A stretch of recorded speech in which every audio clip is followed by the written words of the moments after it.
Ayun, kitang kita, walang daya. Ngayon lang kami nakapasok sa bayan ng Halahala.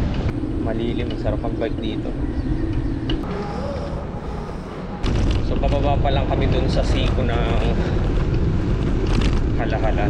Bale, ini-expect ko na pag nakaliko kami pakaliwa dun sa siko, ang kasunod nito ay puro ahon. Ayun ang ini-expect ko. Pero mas maganda kung walang ahon. Hanggang sa makarating kami ng Mabitang, Barangay 3rd District. Dito sa part na to medyo naging payapa, sobrang tahimik. Sarap pumadyak pag ganito. So ito yung ating mga master, mamahinga na naman, naghihintay sa atin.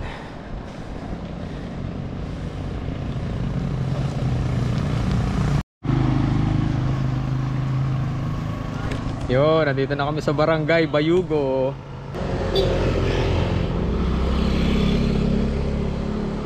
Shout out Mami Puryo. Nagtuloy-tuloy na kami dito sa Barangay Bayugo. Kaka-regroup lang namin 6. Kasi yung kasama kong 4 sa unahan.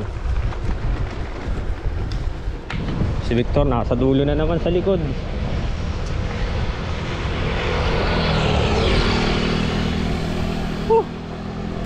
Sobrang layo pa namin dun sa siko itong Halahala. Malayo-layo yung padyaking pa to. Okay lang, expected naman yun since first time ko.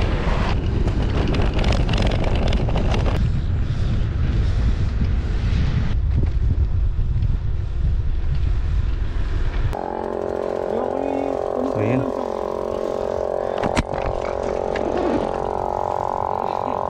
punta muna kami dito, kakain muna kami.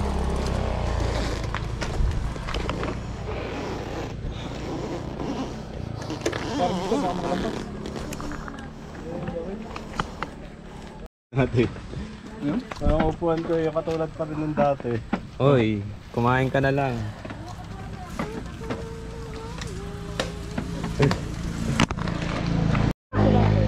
Tagal-wal ko na ha. Hanggang pag-uwi na yan? Kakain ko yung kain giyam. Papapawi gutom lang yan. Bumahan mo ako pika ka sa kanina. Kain po. Oh, ang haba ng Halahala. Kain muna. Okay, ride out na ulit kami. Kumain lang kami ng turon doon sa nadaanan namin tindahan. So time check natin 3:42 PM. Konti na lang, malapit na kami doon sa siko nitong Halahala. Tapos naitanong namin sa taga rito na halos ganito lang din yung madadaanan namin, mga banayad na ahon. Tingnan natin, you know.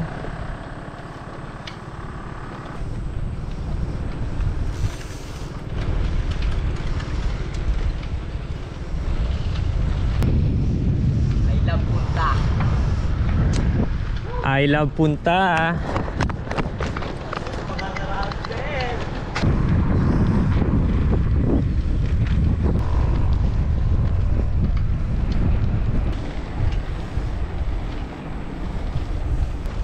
Pag na ako, master. So yun, time check 4:07 PM. So nakaka-encounter kami ng ahon dito, pero puro banayad lang. Karamihan ganun. Hindi pa kami nakaka-experience nung makunat na ahon sa lugar na to. Bali kami ay naka 148 kilometers na kami.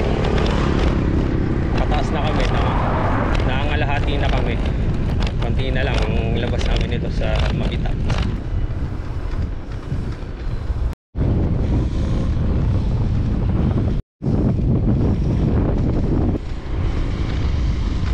Yon, so nandito na kami sa Barangay Matikiw.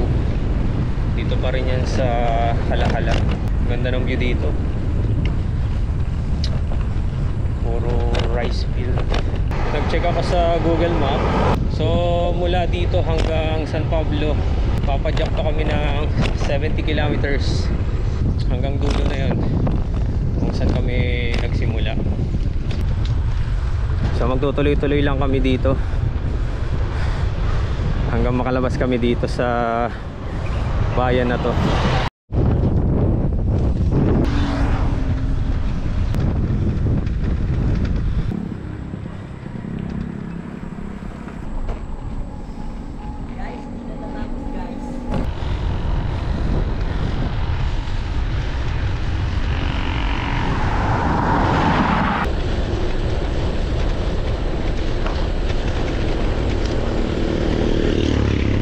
Grabe. Sobrang tagal ng aming ride dito sa Hala-Hala. Pakunat ng pakunat yung ahon.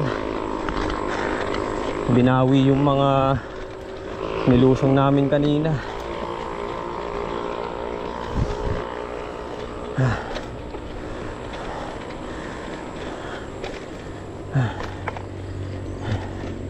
Binabati ko si Dennis, yung anak ko. Mayroon din ganito yun eh. Kaya lang maganda yung ano niya. Kami bili lang. Nagbabike din po yung anak niya. Nagbabike din yun. Sige po, ito. Bigyan nyo rin po ng sticker. Nagbabike din yun. Ito po. Ito tayo. Yan lang ano nyo sa YouTube, sa Facebook. Tito ha. Anong pangalan nyo tayo? Seryo. Ano po? Seryo. Seryo? Sige po, Mong. Seryo. Taga dito po kayo sa Hala-Hala? Hindi, pakil ako. Pakil po kayo. Pakil. Umikot po kayo ng ano? Gano'n po dyan. Kami rin po. Umikot din po kami pero San Pablo pa po kami uuwi. San Pablo. Opo, nag-Laguna Loop po kami. Kaya ako yung malimit ako magpunta dyan sa Los Baños. Saan ako doon. Kaya pala. Minsan nga marami ko nakasabay na biker na doon nagpahinga sa hydro eh. Sa Ibabaw. Oo nga po. Kami po yung namamahingalaang at ano. Dediretso na rin po kami. Ang gabi na kayo darating nyo sa... mga ano pa po, 60 pa po ang tatakbuhin namin. Pauwi. Sa Pablo. Opo. Di ang daan ninyo ay Kalawang. Opo. Kalawang. Ahunin na lang po namin isa Lumban, tapos yun sa Kalawan po. Doon na lang. Pag yung ano pa, paahon pa rin yun, doon sa Balayhangin. Ayun nga po, doon sa tapunan ng basura. Maahon yun. nga Kaya lang, po. pagkalampas mo naman, puro lusong na. Opo. Pare ko nga po yung ano, gagabihin na kami doon.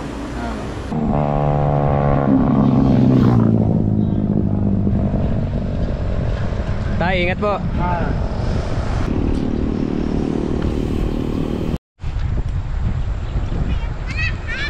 Ito mga kasama ko.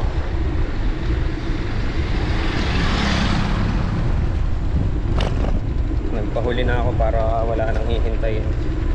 Ang pinauna namin si Victor.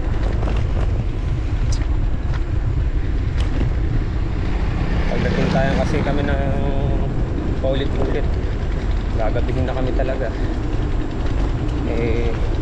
Nasa 60 kilometers pa yung papadyakin namin pauwi na San Pablo.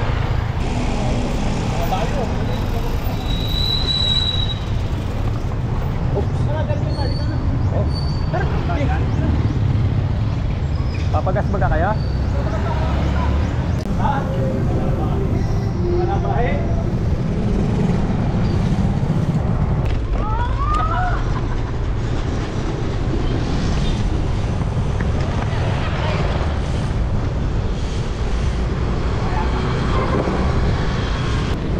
Yon, time check 5:45 na. Andito na kami sa Siniloan. Grabe, aabutin na kami nito ng dilim papunta ng San Pablo.